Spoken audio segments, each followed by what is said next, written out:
ہندوستان اور خراسان یعنی موجودہ افغانستان کا تھے۔ ابن ماجہ کی روایت ہے ان عبداللہ ابن الحارث رضی اللہ تعالی عنہ قال رسول اللہ صلی اللہ علیہ وسلم یخرج ناس من المشرق یؤتون للمہدی یعنی سلطانہ یعنی سلطانہ، دونوں طرح سے پڑھ سکتے۔ حضرت عبداللہ ابن حارث فرماتے ہیں رضی اللہ تعالی عنہ کہ حضور نے ارشاد فرمایا مشرق کی طرف سے وہ فوجیں نکلیں گی، لوگ آئیں گے جو عرب میں مہدی کی حکومت قائم کریں۔ یہ مہدی کون ہوں گے اس کا ذکر میں ذرا بعد میں کروں گا، لیکن نوٹ کر لیں کہ مہدی سے پہلے لازماً کسی مشرقی علاقے کے اندر وہ نظام قائم ہو چکے گا، تب وہاں سے فوجیں آئیں گی۔ یہ مشرق کون سا ہے؟ عرب کے مشرق میں آپ چلیے ایران بھی آ جائے گا، افغانستان بھی ہے، پاکستان، اور اگر اسے اور توسیع دیں تو ہندوستان بھی ہے۔ یہ ہے عرب کا مشرق، اس سے فوجیں جائیں۔ اس کا کیا مطلب ہے کہ اس میں سے کسی جگہ پر نظام خلافت پہلے قائم ہو جائے گا تاکہ وہاں سے فوجیں جائیں گی جو جزیرہ نما عرب میں حضرت مہدی کی حکومت کو قائم کرے۔ اب دوسری حدیث، یہ سنن ابن ماجہ کی حدیث تھی جو میں نے آپ کو سنائی، آپ نے پڑھی۔ دوسری عن ابی ہریرہ رضی اللہ تعالی عنہ، یہ ترمذی شریف کی روایت ہے، قال قال رسول اللہ صلی اللہ علیہ وسلم یخرج من خراسان رایات سود لا يردها شیء حتی تنصب بإیلیا۔ خراسان کے علاقے سے سیاہ جھنڈے لے کر فوجیں آئیں گی، ان کا رخ کوئی موڑ نہیں سکے گا، ان کو پیچھے پھیر نہیں سکے گی کوئی بھی، یہاں تک کہ وہ یروشلم میں جا کر جھنڈے نصب کریں۔ ایلیا حضور کے زمانے میں یروشلم کو، یہ یروشلم تھا جب حضرت سلیمان کی حکومت تھی، اور یہاں پر معبد سلیمانی، ہیکل سلیمانی قائم ہے۔ پھر یہ یروشلم کی رہا ہے تاریخ میں، یہاں تک کہ سن 70 عیسوی میں جب ٹائٹس رومی جنرل نے اس کو گرایا، ختم کیا، سیکنڈ ٹیمپل گرا دیا، اور یہاں سے یہودیوں کو کہا نکل جاؤ یہاں سے، کوئی یہودی باقی نہیں رہا، بالکل تہب بالا برباد کر دیا۔ اس کے کوئی 150 سال بعد ہیڈریان، رومن ایمپرر ہیڈریان، اس نے پھر دوبارہ آباد کیا، 150 سال تک یہ بالکل بنجر اور بالکل غیر آباد پڑا۔ اب ہیڈریان نے جب آباد کیا تو اس کا نام ایلیا رکھا، اب یروشلم نام نہیں۔ تو حضور کے زمانے میں پھر اس کا نام ایلیا، اور اب اس سے کیا معلوم ہو رہا ہے کہ یہ یروشلم مسلمانوں کے قبضے سے نکلا ہوا، ایک دفعہ پہلے نکلا تھا 1099 عیسوی میں مسلمانوں کے ہاتھ سے نکلا، کروسیڈرز عیسائیوں نے آ کر اس کو قبضے میں کیا، لاکھوں مسلمانوں کو مارا کر دیا۔ اس کو 1187 عیسوی میں واپس لیا ہے، کس نے لیا ہے؟ صلاح الدین ایوبی کرد۔ عرب کھوکھلے ہو چکے تھے، عربوں نے کھویا، واپس نہیں لے سکے، بہت حکومت کر چکے تھے، 400-500 برس کی حکومت، اور ان کے عیش اور ان کے آرام، اب ان میں جان نہیں تھی، وہ واپس لینے والا گرم کرد صلاح الدین ایوبی۔ گویا کہ اب آپ سمجھئے کہ 88 برس تک عیسائیوں کا قبضہ رہا یروشلم، اب 1967 میں یہودیوں نے قبضہ کیا ہے، اور اب 38 برس تو ہو گئے، 88 نہیں 38 برس ہو گئے، لیکن وہ دور آئے گا کہ اب پھر لیں گے، لینے والے عرب بھی نہیں ہوں گے۔ خراسان کے علاقے سے فوج، یہ خراسان کیا تھا؟ ایلیا تو میں نے آپ کو بتایا یروشلم کا نام ہے۔ خراسان اس زمانے میں بہت بڑے ملک کو کہتے ہیں، کچھ حصہ پاکستان کا بھی اس میں شامل ہے، کچھ حصہ ایران کا بھی ہے، ایران کے اس حصے کو اب بھی خراسان ہے۔ خراسان ایک صوبہ ہے ایران کا چھوٹا سا۔ پاکستان میں خاص طور پر یہ جو علاقہ مالاکنڈ ایجنسی کہلاتی ہے، اس سے اوپر جتنا علاقہ ہے، اور یہ جو واخان کی ایک پٹی آتی ہے اوپر، واخان افغانستان کی ایک پٹی سی دم سی چلی جاتی ہے جو جا کر چائنا کی سرحد سے مل جاتی ہے، یہاں سے لے کے یہاں تک یہ جو مالاکنڈ کا وہ درہ ہے اور پہاڑ ہے، یہ بھی خراسان کا ہے۔ باقی تقریباً 2/3 آف افغانستان، ساؤدرن حصہ نہیں ہے خراسان کا حصہ، یہ سیستان کہلاتا تھا، یہ خراسان نہیں، لیکن یہ کہ اوپر کا 2/3 آف افغانستان، اور اس کے ساتھ یہ جو عرب جو اب یہ ترک ممالک آزاد ہوئے ہیں سوویت یونین کی ڈسولوشن کے ساتھ، یہ سارا علاقہ کہلاتا ہے خراسان بزرگ، دی گریٹ خراسان۔ ایک مرتبہ ایک یہاں کا جو قونصلیٹ ایران کا وہ آئے تھے میرے پاس، ان کے اہم آدمی، ان سے میں نے پوچھا خراسان، تو پہلے تو ان کا خراسان ہمارا ہے، نہیں مجھے خراسان، او خراسان بزرگ، وہ جو آپ دی گریٹر خراسان کی بات کر رہے ہیں وہ یہ تھا۔ پھر میں نے اور طریقوں سے بھی تحقیق کی، پہلے خیال تھا کہ پورا افغانستان اس میں شامل ہے، لیکن اب معلوم ہوا کہ نہیں، یہ جو جنوبی حصہ ہے یہ سیستان کہلاتا ہے، کچھ بلوچستان کا حصہ اس میں شامل تھا اور کچھ یہ جنوبی حصہ افغانستان۔ یہاں سے فوجیں جائیں گی، اور یہ فوجیں جا کر خراسان سے چل کر ایلیا پہنچیں گی، یروشلم پہنچیں گی، اور اپنے جھنڈے گاڑیں۔ اس کا جو نتیجہ نکلتا ہے وہ آپ سمجھ لیجئے۔ اس میں بھی اب میں اس سیر ترجمان القرآن اقبال کا ایک شعر آپ کو سنا رہا ہوں۔ ایک تو انہوں نے جو اردو میں کہا تھا، میرے عرب کو آئی ٹھنڈی ہوا جہاں سے، میرا وطن وہی ہے میرا وطن وہی، ٹھنڈی ہوا حضور، مجھے ہندوستان کی طرف سے ٹھنڈی ہوا آ رہی ہے صلی اللہ علیہ وسلم۔ اس کا جو ہے حوالہ مجھے نہیں مل سکا ہے اب تک، لیکن لوگ مانتے ہیں کہ ہاں ہے، حدیث ہے، پڑھی ہے ہم نے، لیکن بتا نہیں پا رہے۔ اور ظاہر بات ہے کہ حدیث کا ذخیرہ اتنا وسیع ہے کہ اس میں سے تلاش کرنا آسان کام ہے، اور اقبال کو کافی علم تھا ان چیزوں، اس کو بغیر کسی بنیاد کے نہیں کہہ سکتا، میرے عرب کو آئی ٹھنڈی ہوا جہاں سے، میرا وطن وہی۔ لیکن اس سے بھی زیادہ جو بات ہے وہ علامہ اقبال کا ایک شعر ہے جس کے پہلے مصرے میں تو حضرت مہدی کا ذکر ہے، وہ میں بعد میں اس کا ذکر کروں گا جب ان کا وقت آئے گا۔ خضر وقت از خلوت دشت حجاز آید بروں، خضر وقت کا خضر، میرے نزدیک وقت کا مجدد حضرت مہدی، وہ خلوت حجاز سے باہر آئیں گے۔ خضر وقت از خلوت دشت حجاز آید بروں، کارواں زی وادی دور و دراز آید بروں، کارواں اس وادی دور و دراز سے چلے گا۔ یہ وادی دور و دراز کون سی ہے؟ وادی سندھ۔ وادی سندھ کا تصور پتہ نہیں آپ کو کیا ہے، آپ کو معلوم ہونا چاہیے کہ وادی سندھ، یہ سارے ٹریبیوٹس جو آ رہے ہیں جو وادی اس دریائے سندھ میں مل رہے ہیں، جیسے ایک درخت ہوتا ہے اور اس کی شاخیں ہیں، وہ تو درخت کے تنے سے نکلی ہیں۔ ایک یہ کہ ٹریبیوٹریز ہوتی ہیں، چھوٹے چھوٹے دریا ہوتے ہیں، وہ ملتے ہیں تو ایک بڑا دریا بنتا ہے۔ یہ ٹریبیوٹریز مشرق سے بھی آ رہی ہیں سندھ میں اور مغرب سے بھی آ رہی ہیں۔ افغانستان کا جو مشرقی حصہ اسی وادی سندھ کے اندر ہے، اور یہ موجودہ پاکستان، بلکہ اس میں سے کچھ حصہ جو ہم چھوڑ چکے ہیں، ہم سے نکل گیا دریائے ستلج تک، یہ اس وادی سندھ کا حصہ۔ کہاں آ رہا ہے ستلج؟ سندھ میں، اور بیاس تو ستلج میں پہلے ہی آ گیا، راوی آ گیا، چناب آ گیا، جہلم آ گیا، سب سندھ میں پہنچ گئے، پٹن کوٹ میں سے پہنچ گئے۔ اوپر سے یہ دریائے سوات آ رہا ہے، یہ دریائے دیر آ رہا ہے، یہ دریا فلاں آ رہا ہے، یہ دریا فلاں آ رہا ہے، سب دریائے کابل میں ہو کر کہاں پہنچے؟ سندھ میں۔ اوپر سے دریائے ہندا آ رہا ہے، دریائے گلگت آ رہا ہے، کہاں آ کر گرے؟ سندھ میں۔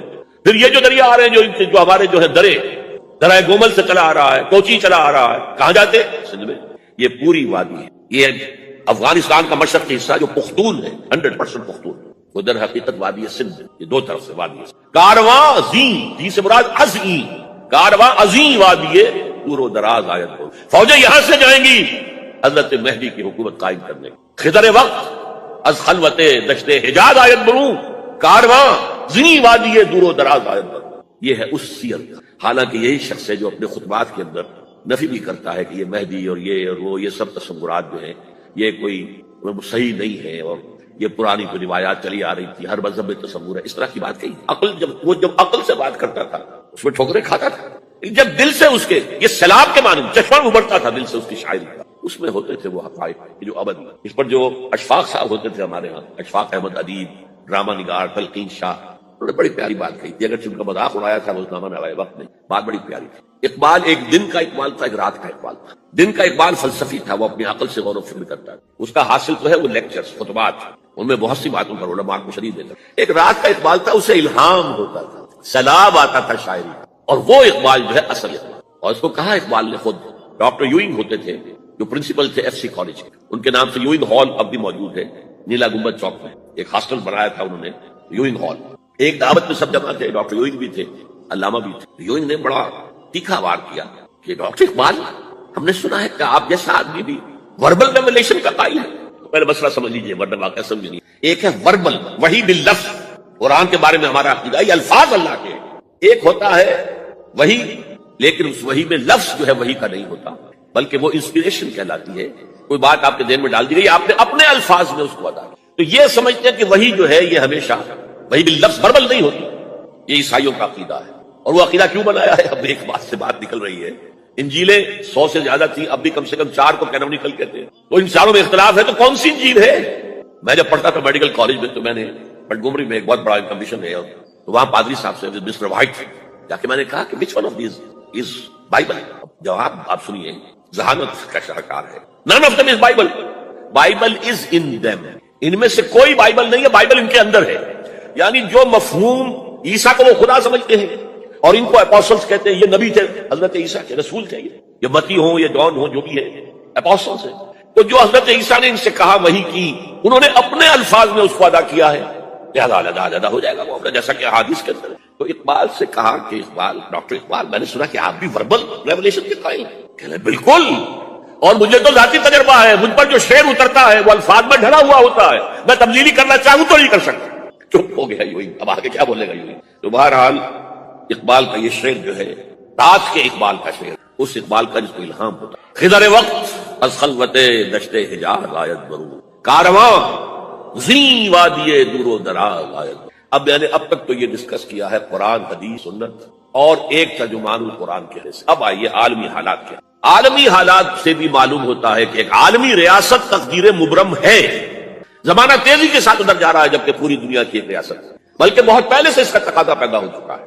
دنیا اتنی چھوٹی ہو گئی ہے، آج آپ اسے کہتے ہیں گلوبل ولیج، یہ تو گاؤں کے مانند ہے۔ وہ فاصلہ نہیں رہا. امریکہ میں تاج پوشی ہو رہی ہے بش صاحب کی، ان کا منظر ہم بیٹھے دیکھ رہے ہیں، سارا کا سارا 12,000 میل دور بیٹھے ہوئے دیکھ رہے ہیں. دنیا کیا ہے؟ یہ تو ایک گاؤں ہے، ایک شہر ہے.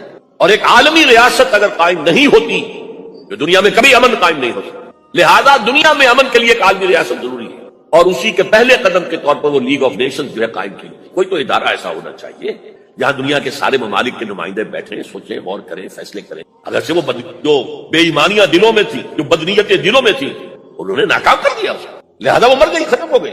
ہاں، جنم دے گئی اسرائیل کو. اس کے بطن سے اسرائیل نے جنم لیا. اسرائیل نے نہیں، بالفور ڈیکلریشن کہ یہودیوں کو فلسطین میں آباد ہونے کی اجازت. اچھا، جب وہ ختم ہو گئی تو تقاضا موجود تھا، کوئی ادارہ ایسا ہونا چاہیے بھائی بیٹھے سب کے سب وہاں فیصلے کریں. ورنہ تو دو برتن کھڑک جائیں گے تو اس کے بعد وہ عالمی جو ہے ایک کنفرنٹیشن ہو سکتی ہے. تب یہ پھر دوبارہ یونائٹڈ نیشنز آرگنائزیشن بنی، اور اب وہ بھی دم توڑ رہی ہے بیچاری، کئی روز سے دم توڑ رہی ہے. اس لیے کہ عراق وار کے ضمن میں ایک پیسہ بھر بھی وقت نہیں دی بش نے یو این او کی حمایت یا مخالفت. کیا رہ گیا اس کو؟ بس ایک کلب ہے، آؤ بیٹھے گفتگو کرو، اللہ اللہ خیر. جتنے ریزولوشن یو این او نے پاس کیے جنرل اسمبلی نے اسرائیل کے خلاف، سب کو ویٹو کیا ہے امریکہ نے. فائدہ کیا ہوا بھائی؟ جنرل اسمبلی کا فیصلہ کشمیر کے بارے میں موجود ہے 55 سال سے، اس پر عمل درآمد نہیں ہو سکتا. تو وہ در حقیقت جب عدل انسان کے اندر نہ ہو، اللہ پر ایمان اور یقین نہ ہو، آخرت کے محاسبے کا احساس نہ ہو، تو کوئی بھی آپ ادارہ بنا لیں پھر ہو جائے گا. ایک زمانے میں، وہ بھی میرے زمانے طالب علمی کا ہے، جمعیت طلبہ والے جو ہے کراچی سے نکالا کرتے تھے اسٹوڈنٹس وائس، ایک انگریزی ہفت روزہ. اس میں لکھا تھا یو این او کا مطلب ہے یونائٹڈ نیشنز آرگنائزیشن نہیں، انٹائڈ نیشنز آرگنائزیشن، جو بندھی ہوئی نہیں ہے آپس میں. یہ نیشنز جو ہے ان کا کوئی آپس میں تعلق نہیں ہے، ان کی آرگنائزیشن انٹائڈ، یونائٹڈ کی. اور آج اس کا مطلب سامنے آ چکا ہے. لیکن تقدیر مبرم ہے، the march of history can not be stopped. چاہے نیو ورلڈ آرڈر آئے، چاہے جسٹ ورلڈ آرڈر آئے گا ورلڈ آرڈر، جس میں کوئی شک نہیں. گلوبلائزیشن ہو رہی ہے، ٹرپس کا معاہدہ ہو رہا ہے. یہ سارا جو ہے کدھر ہم سفر کر رہے ہیں، کدھر جا رہے ہیں؟ Towards a world state. اس عالمی ریاست کے قائم ہونے میں کمپیٹیٹرز کون کون ہیں؟ کون اپنا نظام قائم کرنا چاہتا ہے؟ اس کے لیے اقبال کے 2 شعر. دنیا کو ہے پھر مارکہ روح و بدن پیش، مارکہ روح و بدن روحانیت اور میٹیریلزم. دنیا کو ہے پھر مارکہ روح و بدن پیش. تہذیب نے پھر اپنے درندوں کو مارا. تہذیب کے درندے، یہ ہے مغربی قوموں کے لیے بہترین لفظ. تہذیب کے درندے کہتے ہیں سیویلائزیشن سیویلائزیشن سیویلائزیشن. اور جو درندگی وہ کرتے ہیں، کوئی بھیڑیے وہ درندگی نہیں کر سکیں گے جو وہ. دنیا کو ہے پھر مارکہ روح و بدن پیش. تہذیب نے پھر اپنے درندوں کو ابھارا. اللہ کو پابند دیے مومن پہ بھروسہ، ابلیس کو یورپ کی مشینوں کسا. This grand confrontation is very soon to come, very soon to come, very soon. ایک طرف اللہ ہے اور مرد مومن ہے، دوسری طرف ابلیس ہے اور اس کا سب سے بڑا ایجنٹ یہودی ہے، اور یہودیوں کے سپورٹرز عیسائی. یہ ہے 2 طرفہ، یہ 2 فریق ہیں. اور وہ میں آپ کو پہلے سنا چکا ہوں نظر. ابلیس نے کہا تھا مجھے نہ جمہوریت کا کوئی خطرہ ہے، نہ کوئی فاشزم سے خطرہ ہے، نہ کوئی اشتراکیت سے خطرہ ہے اگر کوئی خطر مجھ کو تو اس امت سے ہے جس کی خاکستر میں ہے اب تک شرارے آج. خال خالص قوم میں اب تک نظر آتے ہیں، وہ کرتے ہیں اشک سحرگاہی سے جو ظالم. وہی خطرہ ہے جس کا ذکر کیا جب یو ایس ایس آر ختم ہو گئی، جس کے لیے نیٹو بنایا گیا تھا، جس کے لیے سیٹو بنایا گیا تھا، جس کے لیے سینٹو بنایا گیا تھا to contain U S S R. اب جب یو ایس ایس آر ختم ہو گیا وہ تو سربہ سجود ہو گیا مغرب کے سامنے، ہاتھ پھیلا کر بھیک مانگنے کی پوزیشن میں آ گیا. اس وقت اثر نو نیٹو کو آرگنائز کر رہے ہیں، ایکسٹینڈ کر رہے ہیں. کسی نے پوچھا چیف آف دی نیٹو سے یہ اب آپ کو کس بات کا؟ ہمیں مسلم فنڈامنٹلزم سے خطرہ ہے. وہ جو ابلیس نے کہا وہی اس نے کہا. ہمیں اندیشہ ہے مسلم فنڈامنٹلزم، لہذا ہمیں چوکس رکھنا ہے اور مضبوط کرنا ہے اور تکے ہونا ہے. یہ ہے در حقیقت ہے اگر کوئی خطر مجھ کو تو اس امت سے ہے جس کی خاکستر میں ہے اب تک شرارے آج. اب دیکھیے ایک طرف میں نے بتایا ایک یہودی ہے اور ان کے خواب ہیں. خواب کیا ہے؟ گریٹر اسرائیل قائم کر جس میں تقریباً پورا مڈل ایسٹ آ جائے. یہودی چاہتے ہیں کہ اللہ کے نور کو اپنے منہ کی پھونکوں سے بجھا دیں. تاریخی اعتبار سے سب سے پہلے چلیے اس ماحول میں جب یہ آیات نازل ہوئی ہیں، اس وقت اگرچہ اسلام کی مخالفت میں 2 گروہ تھے جو سرگرم تھے. ایک مشرکین عرب جن کے سر خیل تھے مشرکین مکہ، اور دوسرے یہودی. چنانچہ یہی بات ہے جو سورہ مائدہ میں فرمائی گئی،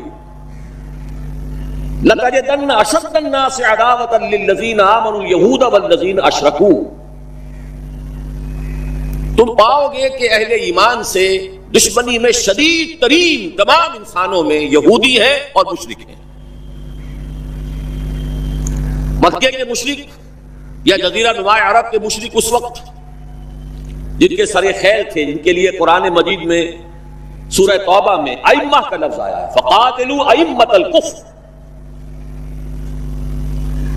ایک طرف وہ تھے جو شدید مخالف اور دوسری طرف یہودی، لیکن ان دونوں کی مخالفت کے انداز میں فرق تھا. یہ نوٹ کرنا چاہتا ہوں میں آج، اچھی طرح سمجھ لیجیے. پہلا فرق یہ تھا کہ مشرکین عرب سامنے سے وار کرتے تھے جمع مردی کے ساتھ. ان کے مقابلے میں ان کی مخالفت میں کمینگی نہیں تھی. وہ اپنے باطل معبودوں کے لیے بھی گردن کٹا رہے تھے. ابو جہل نے کہا تھا ذرا نیچے سے گردن کاٹنا تاکہ اونچی نظر آئے کہ سردار کی گردن ہے جب تم کسی چیز پر اس کو اوپر لٹکاؤ گے. 70 جانیں انہوں نے پیش کی ہیں بدر میں اپنے دین باطل کے لیے اور اپنے معبودان باطل کے لیے. اس کے برعکس یہودیوں کی مخالفت تھی کمینگی والی مخالفت. ان میں مقابلے کی ہمت نہیں تھی، جرأت نہیں تھی. لا یقاتلونکم جمیعا، سورہ حشر میں فرمایا یہ یہودی کبھی تم سے مسلمانوں جمع ہو کر جمعیت کی شکل میں ڈٹ کر میدان میں آ کر مقابلہ نہیں کر سکیں گے. الا فی قرى محصنۃ او من وراء جدر، بڑے مضبوط قلعہ بندیوں میں اپنے آپ کو محفوظ کر کے اور فصیلوں کے پیچھے سے، دیواروں کے پیچھے سے، عورتوں کی طریقے سے پتھراؤ کریں گے، اس کے سوا کچھ نہیں کر سکتے. تو پہلا فرق یہ تھا کہ مشرکین مکہ اور مشرکین عرب بالعموم مخالفت کر رہے تھے، لیکن ان کی مخالفت جمع مردوں والی مخالفت تھی، سامنے کے دشمن کی حیثیت سے کھلم کھلا اعلان. جبکہ یہودیوں کی مخالفت میں کمینگی تھی، سازشی انداز تھا. خود لڑنے کی بجائے دوسروں کو ابھار ابھار کر لاتے تھے. اور دوسرا بڑا فرق کیا تھا؟ اس پہلے فرق کو تو نمایاں کیا اسی لفظ سے کہ گویا کہ اپنے منہ کی پھونکوں سے بجھانا چاہتے ہیں. ابو جہل بھی بجھانا چاہتا ہے اللہ کے نور کو، لیکن اپنے زور بازو کی بنیاد پر. اور یہ لوگ کردار کے اعتبار سے اتنے گر چکے ہیں کہ زور بازو کی بنیاد پر نہیں، منہ کی پھونکوں سے بجھانا چاہتے ہیں. بہترین تعبیر کی ہے اس کی مولانا ظفر علی خان نے کہ نور خدا ہے کفر کی حرکت پہ خندزن، پھونکوں سے یہ چراغ بجھایا نہ جائے گا. دوسرا فرق یہ تھا کہ اگرچہ مشرکین میں بھی ایسے لوگ تھے جو پہچان چکے تھے کہ محمد اللہ کے رسول ہیں، سچے ہیں، صادق ہیں، لیکن وہ استثنائی معاملات تھے، وہ غافل تھے. قرآن مجید میں بار بار ان کے کفر کے لیے توجیہ پیش کی گئی ہے کہ ان کے پاس کوئی رسول آیا ہی نہیں. ان کے لیے رسالت اور نبوت بڑی ایک عجیب سی شے تھی. وہ چیزیں ان کے ذہن سے بالکل خارج ہو چکی تھی. لیکن یہود کا معاملہ اس کے برعکس تھا. وہ 100% پہچانتے تھے محمد رسول اللہ کو صلی اللہ علیہ وسلم. بالخصوص ان کے علماء یعرفونہ کما یعرفون ابناءہم، پہچانتے ہیں اسے جیسے کہ اپنے بیٹوں کو پہچانتے ہیں. علی وجہ البصیرۃ، وہ کسی مغالطے میں نہیں تھے، پوری ڈٹائی کے ساتھ پہچانتے ہوئے. آپ کو تو معلوم ہے کہ حضور صلی اللہ علیہ وسلم کی جو نشانیاں ہیں ان کا تو معاملہ بہت آگے کی بات ہے. حضور کے ادنا رفقا کا معاملہ کیا تھا کہ حضرت عمر رضی اللہ تعالیٰ عنہ کے بارے میں پوری ان کی صفات ان کے ہاں موجود تھی، اور عیسائی علماء نے ان کے ساتھ ٹیلی کر کے ہی حضرت عمر کو سامنے کھڑے ہو کے دیکھ کر اور پھر جو ہے یروشلم کا قبضہ دیا تھا کہ ہاں یہ وہی درویش بادشاہ ہے جس کا ذکر موجود ہے ہماری کتابوں میں کہ یروشلم اس کے ہاتھوں فتح ہوگا. تو یہ دو فرق ذہن میں رکھیے، یریدون لیطفئوا نور اللہ بافواہہم واللہ متم نورہ. دوسری بات جو سوچنے کی ہے اس آیت میں کہ نور اللہ سے مراد کیا ہے؟ اللہ کا نور ایک اعتبار سے ذہن منتقل ہوتا ہے قرآن حکیم کی طرف. نور اصل میں قرآن مجید میں ہدایت کے لیے بھی آتا ہے. تورات کے لیے آیا فیہا ھدی و نور، انجیل کے لیے آیا فیہ ھدی و نور. روشنی ہی سے انسان راستہ دیکھ سکتا ہے.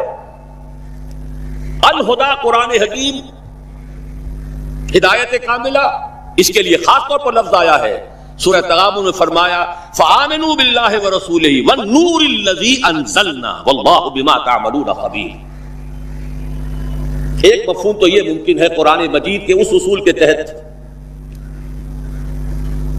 کہ القرآن یفسر بعضہ بعضا، ویسے یہ کہ اس کا عام مفہوم اسلام، ہدایت، جس معنی میں چاہے لے لے، لیکن میرا ذہن زیادہ جس چیز کو قبول کر رہا ہے وہ ایک ایسے شخص کی تعبیر ہے جو اگرچہ کوئی معروف عالم دین نہیں تھا، میں نہ عارف نہ مجدد نہ محدث نہ فقیہ، اقبال اپنے بارے میں صاف کہہ رہا ہے میں نہ عارف نہ مجدد نہ محدث نہ فقیہ، لیکن واقعہ یہ ہے اور آپ کے علم میں ہوگا میرا موقف یہ ہے، اس دور میں قرآن مجید کا نور بصیرت اللہ تعالیٰ نے بڑے وافر پیمانے پر انہیں عطا کیا تھا۔ انہوں نے تعبیر کیا ہے اس نور کو نور توحید سے، چنانچہ یہ اتمام کا لفظ اس کے ساتھ واللہ متم نورہ، جواب شکوہ کے شعر میں کہ وقت فرصت ہے کہاں، کام ابھی باقی ہے، نور توحید کا اتمام ابھی باقی ہے، واللہ متم نورہ ویابی اللہ الا ان یتم نورہ۔ یہ بھی نوٹ کر لیجئے، عربی زبان میں شدید تاکید کرنی ہو تو اس میں فاعل کی شکل میں لایا جاتا ہے، واللہ یتم نورہ بھی ہو سکتا تھا، نہیں واللہ متم نورہ کر کے رہے، اور پھر اس کو منفی اسلوب میں بھی بیان کر دیا تاکہ کوئی شک و شبہ نہ رہے، مثبت بھی آ گیا واللہ متم نورہ، اور منفی ویابی اللہ الا ان یتم نورہ، اللہ کو ہرگز منظور نہیں ہے مگر یہ کہ وہ اپنے نور کا اتمام فرمائے۔ وقت فرصت ہے کہاں، کام ابھی باقی ہے، نور توحید کا اتمام ابھی باقی ہے۔ میں چونکہ یہاں اسی تعبیر کو اختیار کر رہا ہوں، اس کے اعتبار سے ایک سوال پیدا ہوتا ہے، کیا نور توحید کسی بھی اعتبار سے نامکمل تھا، ناقص تھا، جس کے اتمام اور تکمیل کی ضرورت تھی؟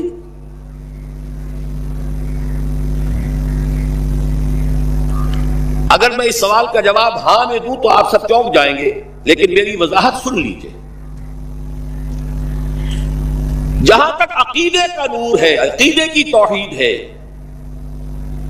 اور انفرادی سطح پر اپنے عمل کی توحید ہے، توحید کے دو حصے سمجھ لیجئے، ایک توحید ہے عقیدے کی توحید، اللہ کو ایک ماننا، ایک جاننا، اس کی صفات میں، اس کی ذات میں کسی کو اس کا ساتھی، ہمسر، برابر، ہم اللہ، کفر، ند، ضد نہ سمجھنا۔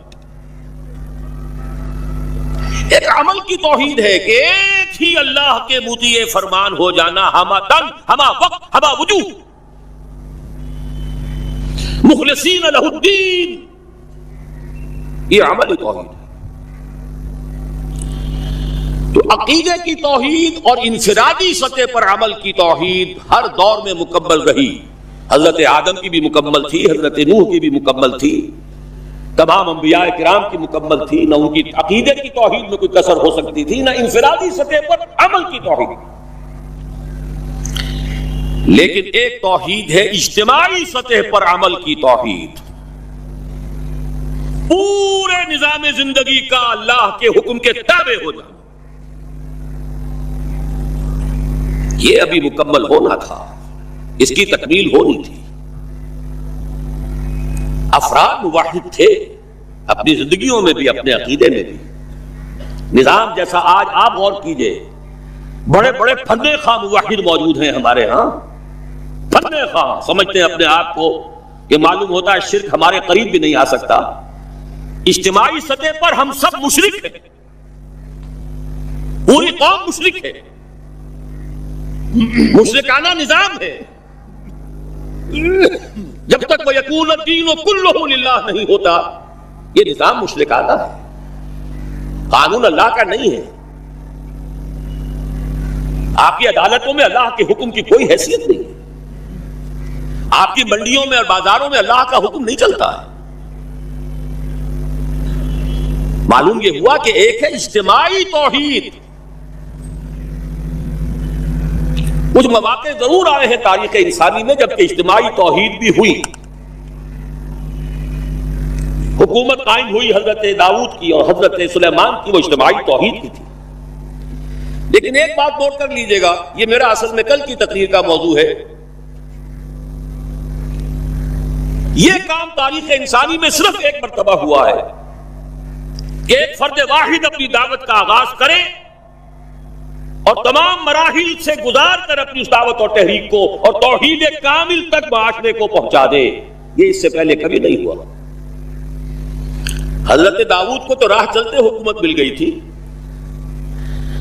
جنگ تو ہو رہی تھی حضرت طالوت اور جالوت کی، وہ تو ایک گڈریا اپنا گوپیا لے کر آ گیا ہے وقت پر اتفاقاً، اور اس گوپیے کی جو پتھر تھا وہ جالوت کے آنکھوں کے اس کی زرہ میں جو سوراخ تھا اس میں سے ہو کر اس کے بھیجے میں گزر گیا، مارا گیا، حکومت مل گئی۔ کیا حضرت داؤد ایک داعی کی حیثیت سے سامنے آئے تھے؟ کیا انہوں نے اپنی کوئی جماعت بنائی تھی؟ کیا ان مراحل سے گزرے تھے؟ قطعاً نہیں۔ صرف ایک مرتبہ ہوا ہے تاریخ انسانی میں، اور وہ محمد الرسول اللہ صلی اللہ علیہ وسلم، فرد واحد سے بات شروع کر کے یہ جو آتا ہے خطبات جمعہ میں آپ سنتے وحد اللہ، توحید باب تفصیل سے، اور اپنی توحید کو خالص کرو اور خالص کرو اور خالص کرو اور خالص کرو، شرک سے اسے ہر اعتبار سے پاک کر دو۔ تو پوری زندگی کا لائف لانگ ایفرٹ ہے۔ آخری امتحان توحید کا جو لیا ہے ابراہیم کے رب نے، دیکھیں اس بوڑھے کے دل میں کہیں اپنے بیٹے کی، اکلوتے بیٹے کی محبت تو ہم سے زیادہ نہیں ہو گئی؟ کیسے کیسے امتحانات سے گزر چکا وہ بوڑھا، کیسے کیسے امتحانات، لیکن آخری امتحان دعائیں مانگ مانگ کر بیٹا لیا تھا۔ فلما بلغ معه السعي، اور جب اب ذرا ہاتھ بٹانے کے قابل ہوا، کہیں اس کی محبت ہماری محبت سے زائد تو نہیں ہو گئی؟ انی ارا فی المنام انی اذبحک فانظر ماذا ترى۔ اسی لیے جو آتا ہے قرآن مجید میں بار بار حضرت ابراہیم کے لیے آخری سند کے الفاظ آتے ہیں وما کان من المشرکین، شرک کے ہر شائبے سے پاک۔ تو یہ توحید عملی اجتماعی سطح پر ہونی باقی تھی۔ اس کا تعلق ہے اگلی آیت سے، یہ کب ہوگی؟ هو الذی ارسل رسولہ بالہدی ودین الحق لیظہرہ علی الدین کلہ ولو کرہ المشرکون۔ اللہ نے اپنے ان آخری رسول کو محمد صلی اللہ علیہ وسلم کو تو بھیجا ہی ہے الہدا، وہ دین حق اور الہدا اور دین حق دے کر تاکہ غالب کریں۔ جب تک دین غالب نہیں توحید ناقص ہے۔ عقیدے کی توحید ہو سکتا ہے کہ ہو، انفرادی سطح پر بھی ہو سکتا ہے، ایک آدمی جہاں جہاں بھی اللہ کا حکم مان سکتا ہو مان رہا، لیکن آخر وہ کسی قوم کا فرد ہے، کسی ریاست کا شہری ہے، کسی خاندان کا فرد ہے، چار طرف سے جکڑا ہوا ہے رشتوں میں اور تعلقات میں۔ اس کی زندگی کے کتنے گوشے ہیں کہ جن کو ابھی وہ مشرکانہ نظام اپنی گرفت میں لیے ہوئے۔ یہ در حقیقت اسی وقت ہوگا جبکہ اللہ کا دین غالب ہو جائے۔ هو الذی ارسل رسولہ بالہدی ودین الحق لیظہرہ علی الدین کلہ ولو کرہ المشرکون۔ مشرک تو کبھی پسند نہیں کریں گے۔ یاد رہا شرک کو سمجھ لیجئے، یہ شرک صرف عقیدے کا نہیں۔ آج کا سب سے بڑا شرک کیا ہے؟ اللہ کا اللہ کو دو، ریاست کا ریاست کو دو۔ یہ سیکولر نظام ہے، یہاں پر جو ہے حاکمیت عوام چلے گی، یا مسجدوں میں اللہ کا حکم نافذ کر لو۔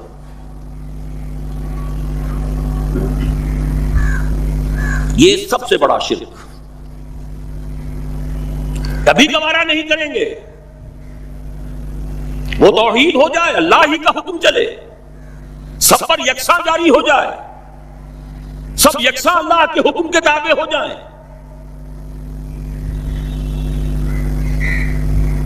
وَلَوْ كَرِهَ الْمُشْرِكُونَ، مشرک کبھی نہیں چاہیں گے، لیکن ان کی مخالفت کے علی الرغم، ان کی ساری ریشہ دوانیوں کے باوجود، ان کی تمام سازشوں کے باوجود اللہ کا دین غالب ہو کر۔ اب ذرا تاریخی اعتبار سے جائزہ لیجئے، ابھی ہم تھے اس ماحول میں جبکہ ابھی یہ آیات نازل ہو رہی تھی۔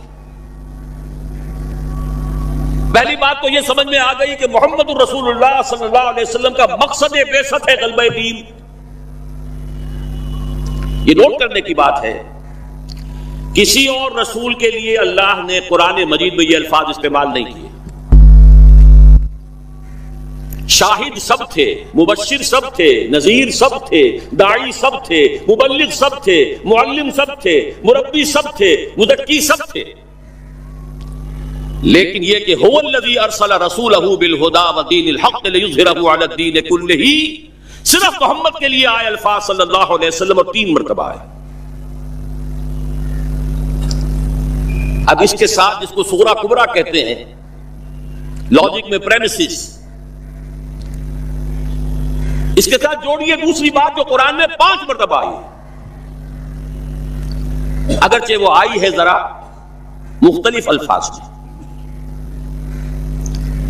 کہیں فرمایا وما ارسلناک الا رحمۃ للعالمین، ہم نے نہیں بھیجا ہے محمد صلی اللہ علیہ وسلم آپ کو مگر تمام جہان والوں کے لیے رحمت بنا کر۔ آپ کی بعثت جغرافیائی، نسلی، قومی، علاقائی حدود سے ماورا، بالا تر۔ قرآن میں بقیہ سارے رسولوں کی بات آتی ہے تو کہتے ہیں یا قوم یا قوم یا قوم۔ نوح نے کہا یا قوم اعبد اللہ، ہود نے کہا یا قوم اعبد اللہ، صالح نے کہا یا قوم اعبد اللہ ما لکم من الہ غیرہ، اور قرآن کہتا ہے یا ایھا الناس یا ایھا الناس اعبدوا ربکم الذی خلقکم والذین من قبلکم لعلکم تتقون۔ لیکن صریح ترین جو لفظ آیا ہے وما ارسلناک الا کافۃ للناس بشیرا ونذیرا، ہم نے نہیں بھیجا ہے محمد صلی اللہ علیہ وسلم آپ کو مگر پوری نوع انسانی کے لیے بشیر و نذیر بنا کر۔ اب ذرا اس کو جوڑیے، محمد کو بھیجا کاہے کے لیے؟ غلبہ دین کے لیے صلی اللہ علیہ وسلم، اور بھیجا کن کے لیے؟ تمام انسانوں کے لیے۔ کیا نتیجہ نکلتا ہے منطق سے؟ محمد الرسول اللہ صلی اللہ علیہ وسلم کا مقصد بعثت مکمل اسی وقت ہوگا جب پورے عالم انسانیت پر اللہ کا دین غالب آ جائے، ورنہ بات وہی ہے جو اقبال کا شعر سنا چکا ہوں، وقت فرصت ہے کہاں کام ابھی باقی ہے، نور توحید کا اتمام ابھی باقی ہے۔ لیکن یہ کہ اگر اللہ نے واقعی بھیجا محمد کو دین کے غلبے کے لیے صلی اللہ علیہ وسلم، اور اگر بھیجا ہے پوری نوع انسانی کے لیے، تو ناممکن ہے کہ یہ دنیا ختم ہو جائے اس سے پہلے کہ محمد الرسول اللہ کا مقصد بعثت مکمل۔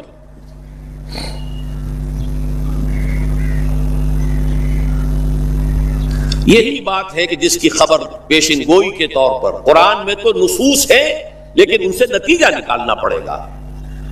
منطق، حضور کو بھیجا پوری نوع انسانی کے لیے اور بھیجا غلبہ دین کے لیے، تو مقصد بعثت کی تکمیل اسی وقت ہوگی جبکہ کل عالم انسانی پر اللہ کا دین غالب آ جائے۔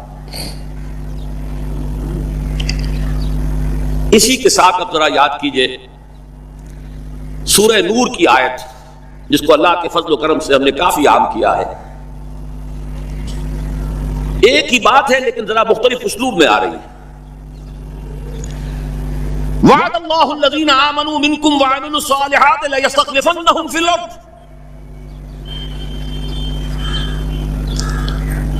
وعد اللہ الذین آمنوا منکم، یہاں منکم پر ذرا زور دیجئے، ان سے خطاب ہو رہا ہے، مسلمانوں سے، لیکن ان مسلمانوں کے لیے 2 کوالیفیکیشنز، 2 پری کنڈیشنز۔ اے مسلمانوں، اللہ کا وعدہ ہے تم میں سے ان سے جو ایمان اور عمل صالح کا حق ادا کر دیں، انکنڈیشنل نہیں ہے۔ وعد اللہ الذین آمنوا منکم وعملوا الصالحات، ایمان اور عمل صالح کا حق ادا کر دو تو اللہ کا وعدہ ہے، اور وعدہ کتنا مؤکد ہے، نون مشدد کے ساتھ 3 دفعہ اور ایک ہی بات کو 3 اسلوبوں میں، لَيَسْتَخْلِفَنَّهُمْ فِي الْأَرْضِ، لامن خلافت عطا فرمائے گا انہیں زمین میں، كَمَا اسْتَخْلَفَ الَّذِينَ مِن قَبْلِهِمْ، جیسے کہ خلافت عطا کی تھی ان کو جو ان سے پہلے تھے۔ جب مسلمانوں کو خلافت اور حکومت عطا ہو جائے گی تو اس کا منطقی نتیجہ ہوگا کہ دین غالب ہو جائے گا، لیکن اس کو بھی کھول کر بیان کر دیا، وَلَا يُمَكِّنَنَّ لَهُمْ دِينَهُمُ الَّذِي ارْتَضَىٰ لَهُمْ، اور لازماً متمکن کر دے گا، غالب کر دے گا ان کے اس دین کو جو اللہ نے ان کے لیے پسند فرما دیا ہے۔ الْيَوْمَ أَكْمَلْتُ لَكُمْ دِينَكُمْ وَأَتْمَمْتُ عَلَيْكُمْ نِعْمَتِي وَرَضِيتُ لَكُمُ الْإِسْلَامَ دِينًا۔ اچھا، جب مسلمانوں ہی کی حکومت ہو جائے گی، دین کا غلبہ ہو جائے گا، تو ظاہر بات ہے مسلمانوں کے لیے بندشیں اور خوف تو ختم ہو گئے۔ اس کو بھی واضح الفاظ میں وَلَا يُبَدِّلَنَّهُم مِّن بَعْدِ خَوْفِهِمْ أَمْنًا، ان کی خوف کی حالت کو امن اور سکون سے بدل دے گا، کوئی خوف نہیں ہوگا۔ اب یہاں فرمایا یعبدوننی لا یشرکون بی شیئا، تب جا کر وہ ان کی عبادت اس درجے میں مکمل ہوگی کہ اس میں شرک کی کوئی آلائش باقی نہیں رہے گی۔ جب تک نظام پورا اللہ کے دین کے تابع نہیں، شرک موجود ہے، عقیدے کا شرک ختم ہو چکا، انفرادی سطح پر موحد بن چکے، لیکن یہ تو 3 کام جب ہوں گے کہ اللہ کا دین غالب ہو جائے، اللہ کی حکومت اور مسلمانوں کی خلافت قائم ہو جائے، تب کہیں جا کر وہ بات ہوگی لا یشرکون بی شیئا، پھر شرک کا ہر شائبہ ختم